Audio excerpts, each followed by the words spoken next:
Welcome back અને હવે વાત વરસાદની કરીએ જ્યાં રાજ્યમાં મેઘરાજા મન મૂકીને વરસી રહ્યા છે ત્યારે સુરતમાં સતત વરસાદથી શહેરમાં પાણી જ પાણી થઈ ગયું। વરાછા વિસ્તાર બેટમાં ફેરવાઈ ગયો। ઉમિયાધામ રોડ ઉપર નદીઓ વહેતી થઈ। મેયર માયા માવાણીના વિસ્તારના હાલ અત્યારે બેહાલ થઈ ગયા છે। મનપાની ઘોર બેદરકારીથી સુરત આખું ફરી એકવાર પાણીમાં ડૂબી ગયું।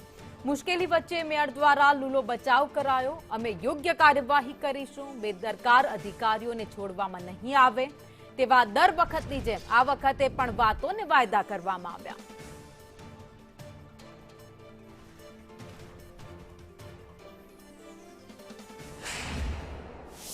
અમારી તમામ ઝોનની ટીમ સ્પોટ પર જ છે।